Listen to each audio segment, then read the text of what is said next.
Naglagalag ako at nagsikap makaipon ng maraming salapi upang maisagawa ang aking layon.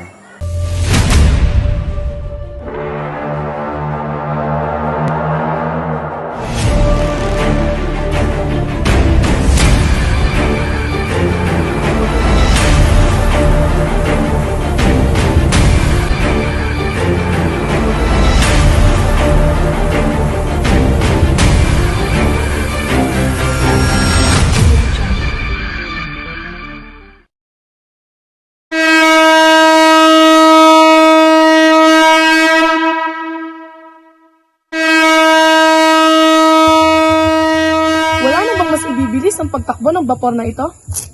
Hay nako, marahil kung wala ang mga Indio sa ilog, mabilis ang pagtakbo ng bapor. Si Basilio sa tulong ni Kapitan Tiago ay nakapag-aral ng medisina. Tuwing uuwi siya sa San Diego ay hindi niya nakakaligdaang dalawin sa libingan ang kanyang ina.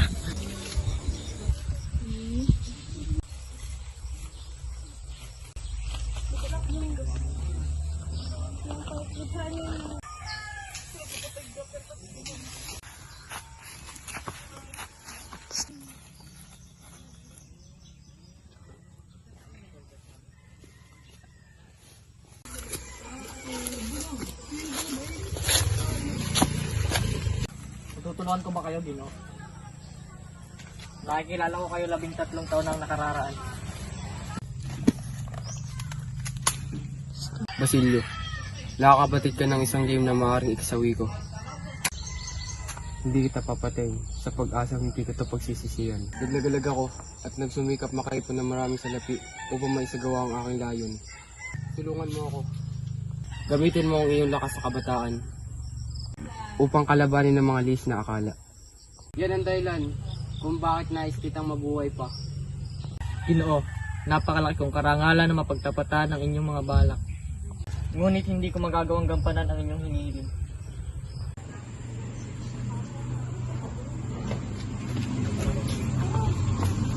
Magandang umaga, Don Custodio, Padre Rene.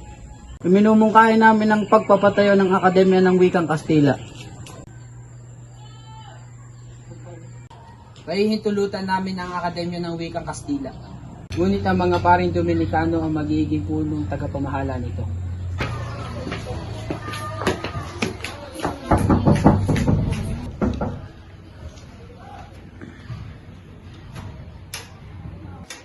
Magandang umaga, Ginoong Silon. Magandang umaga din sa iyo, Basilio. Tuloy po kayo.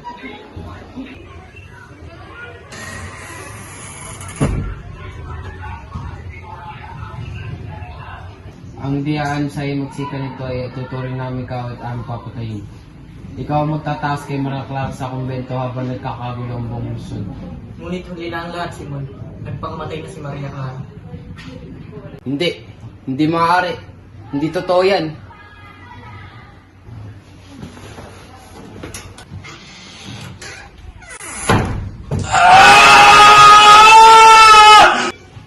Sa ngalan ni Don Custodio, ang sopas na di papangalanan natin. Paano kalaw sopas?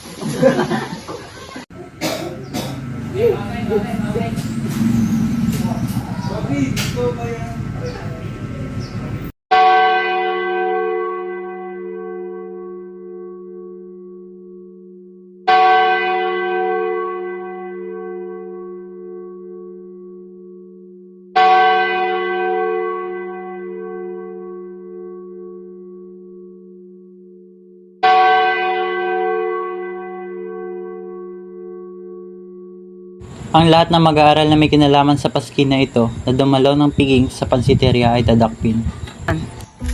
Senyor, Estes Arsado. Bakit? Walang ginagawa masama.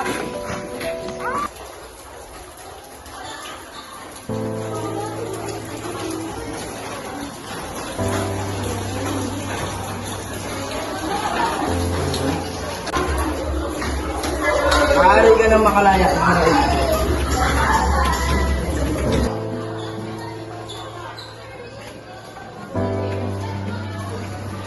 Stop.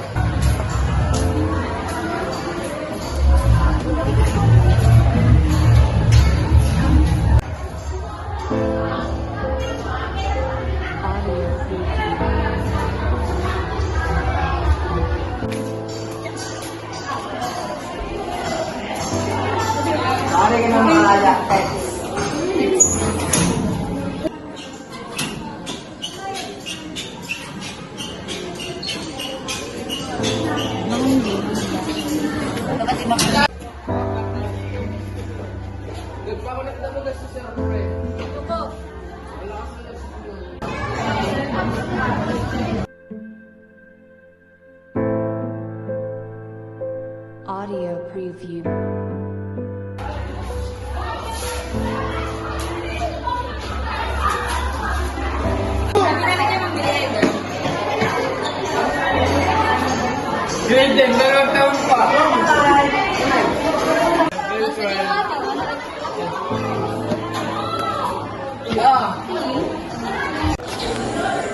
Huli, lumapit ka kay Padre Camora at makiusap ka na tulungan na makalaya si Basilio.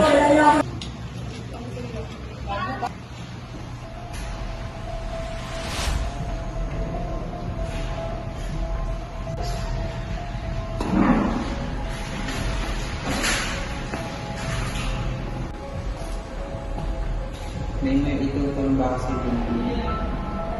Wala, kapadre ka mo.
Ikaw ba'y nahihibang? Bakit mo na naisip magpakulong? Pagkat sila ay aking mga kasama.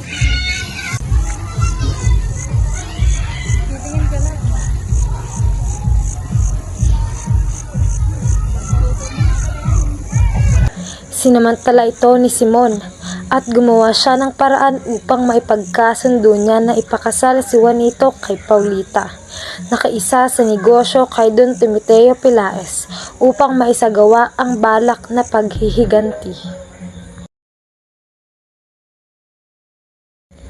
Sa tulong ni Simon ay nabili ni Don Timoteo ang bahay ni Kapitan Tiago. Ipinasaayos ito ni Simon sapagkat dito gaganapin ang handaan pagkatapos ng kasal. Inanyayahan ang lahat ng may matataas na katungkulan sa pamahalaan, mga tanyag na tao sa lungsod at ang magiging ninong sa kasal ay ang Kapitan General.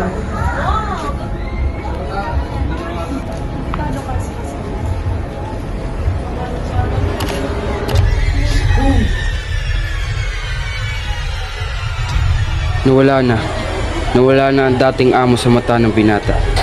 Napakapayat nito, malalim ang mga pisngi, magulo ang buhok, at hindi maayos ang mga pananamit. Si Basilio ay tilang isang patay na muling nabuhay. Handa na akong manig sa inyong mga plano. Matutuloy ng himagsikan dahil sa iyong hindi pag-aalinlangan.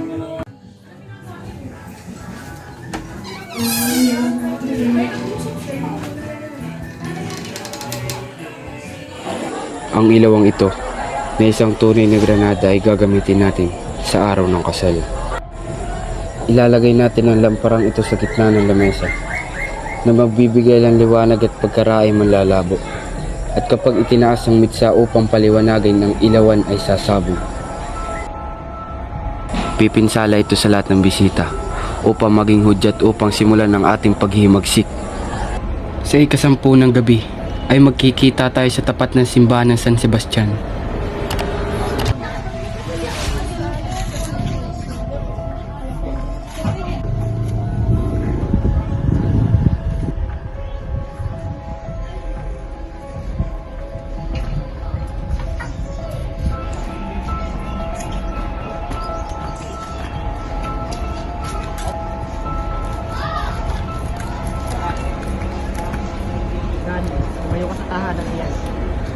magaganap na pagsabi sa tahanang iyan dahil sa ilang mga regalo sa iyo.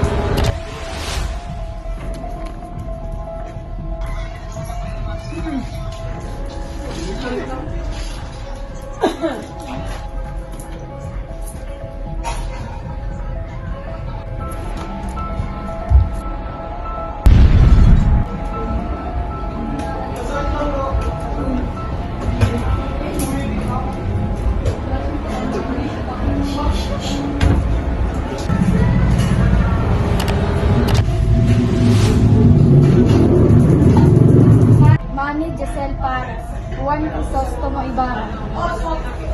Hindi maaari. Patay na siya. Marahil ang kahulugan niyan ay tayo papatayin. Kuya, ang may kagagawan nito ay ang magsaayos ng kasal na sinasabi.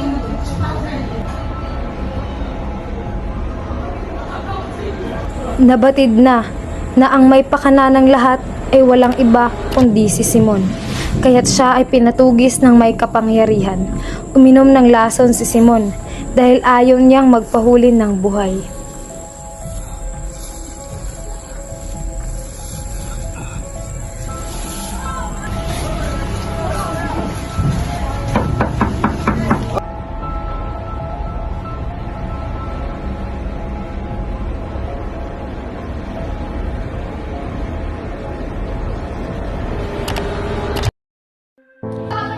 Labintatlong taon na akong tumigil sa Europa upang mag-aral at bumalik sa Pilipinas.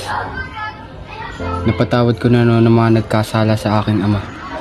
Ngunit isang kaguluhan ang dumating sa aking buhay at sa isang iglap ay nawala sa akin ang lahat.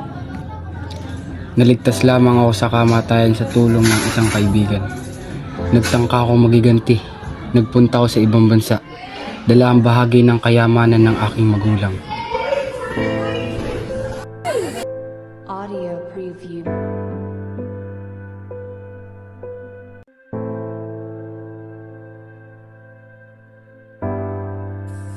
Dahil masama ang kaparaanan ni Simon, ay hindi siya tinulungan ng Diyos sa kanyang layunin. Ang matatapat at mababait ay nararapat magtiis nang ang mga adikain nila ay makilala at lumaghanap. Ang kayamanan ni Simon ay tinapon sa dagat upang hindi muli makapagliko ng katwiran at manaig ang kasamaan.